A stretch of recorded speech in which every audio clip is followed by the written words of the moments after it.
High quality image and sticky autofocus in a camera that gets you shooting ASAP. This is the ZV-E10 II.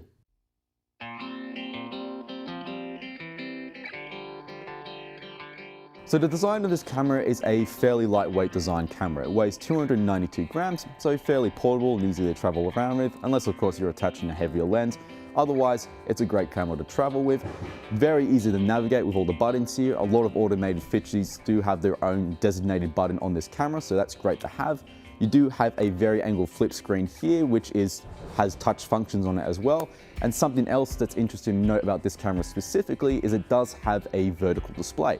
So if you rotate the camera like so into a vertical display, the display on the screen here will adjust all the buttons to be, well, readable in a vertical manner. In terms of memory, this camera does take a SD card, a single SD card, and the battery power on this camera is an MPFC100, which is a standard camera battery among many Sony cameras, especially the stronger ones. So it's great to have it in this camera here, and it'll give you 195 minutes of charge.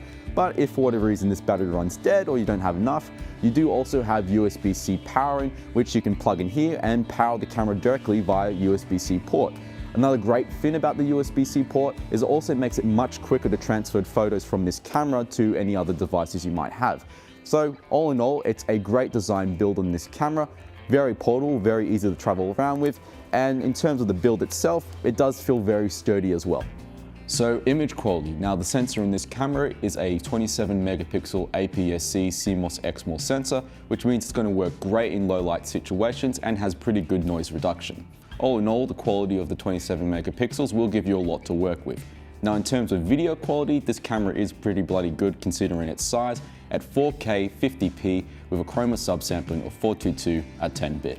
Now the max video performance of this camera are the power settings of this camera, but if you switch to the NTSC settings, you get a max frame rate of 60 frames per second at 4K with a minimum frame rate of 24 frames per second. So if you're someone that likes to sort of shoot in more that movie look of 24 frames per second, you do have that option with this camera, although 25 frames per second, it's going to work great for you. This camera can also shoot in Rec 709, which is fairly standard across most cameras nowadays, gives you a great amount of color, a great level of detail, but you also have an option to shoot in S-Log3. Now S-Log3 will give you more dynamic range and more detail in your colors, so S-Log3 is going to be great if you're someone who wants to shoot in dark situations, but still wants a lot more detail in those shadows, and also just wants in general to get more color in your image. Of course, if you are shooting in S-Log3, you're going to notice that the footage looks fairly washed out and flat. This is where you have to sort of take into post-production and apply a color grade to bring out the colors and the detail in the image, and it does look great. But if you're someone who wants to sort of skip that post-production or minimize that post-production, fortunately this camera does have a Cine Vlog function inside it, which will basically apply a custom color grade over your image to make it look pretty within the camera. The stabilization inside this camera is steady shot stabilization, and you have three modes of that. You have active, standard, and off. Now active is going to be the best form of stabilization, although it does crop in on your image, and you might find there's a bit of delay when it comes to the sensor and the screen, as there's almost a sort of like wobbly effect. Now if you don't like that crop in and that sort of delay with the sensor, you do also have standard stabilization, which will still absorb a great deal of the shake, but not crop the image in as much. And then of course you've got off, which is, off. I was shooting the fountain while holding the camera with one hand, just to show off that stabilization. Okay, so audio quality. This is a free capsule microphone on the camera. It has a sample rate of 48 kilohertz and a bit depth of 16 bits. It's all in all fairly good audio quality, and you do have an option to direct the microphone, so you can have it from the front here, the rear, all around directions, or auto direction where it will pick up noise and adjust the microphone to that noise. All in all, it's a fairly decent sort of audio quality, although personally I like to invest in like a good microphone or lapel anyway. Sun is in my eyes, this really hurts. But yeah, this is what the audio sounds like outside. Generally, I've just got my arm outstretched. I'll let you guys be a judge of the audio quality, but all in all, it's a fairly decent start. Now if you're curious what lens I've been using throughout this review, it's actually the kit lens that comes with this camera, which is the EPZ 16-50mm OSS2. Now this is a good wide lens, so you don't have to have any sacrifice in weight when using this lens with this camera, so you still have a very portable camera with this kit lens.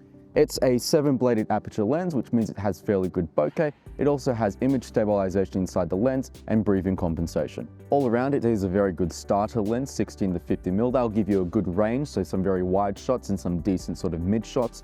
Now the focus on this camera is a hybrid autofocus. It's a combination of contrast and phase detect, which means it's going to detect you based on lighting and movement.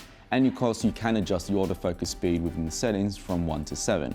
The autofocus also has 3 different types of subject detection: humans, birds, and animals.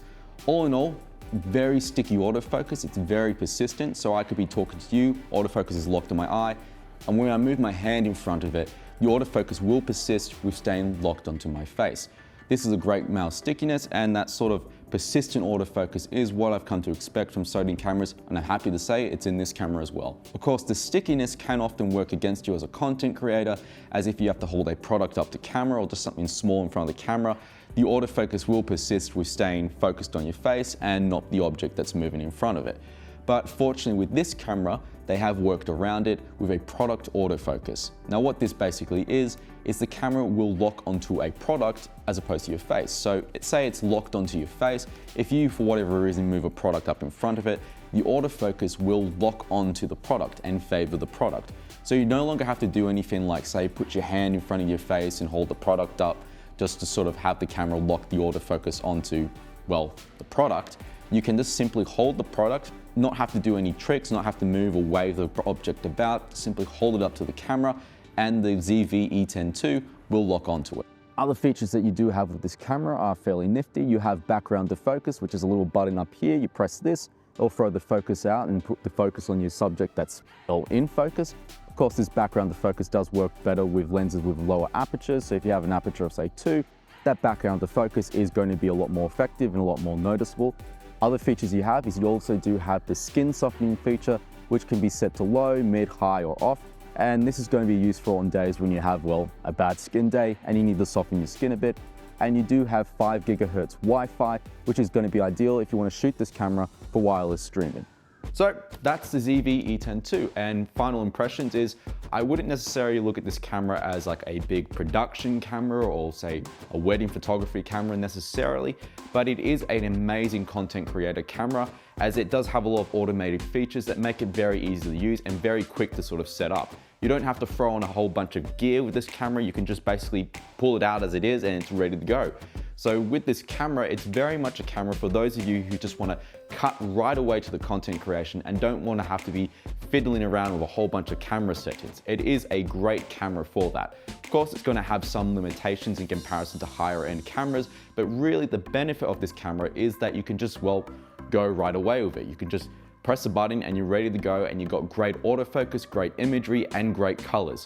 So all in all, if you're looking for a good camera to just pick up and go with, the ZV-E10 II is a great camera. But let me know in the comments below what you think about this camera and what features are you most excited about.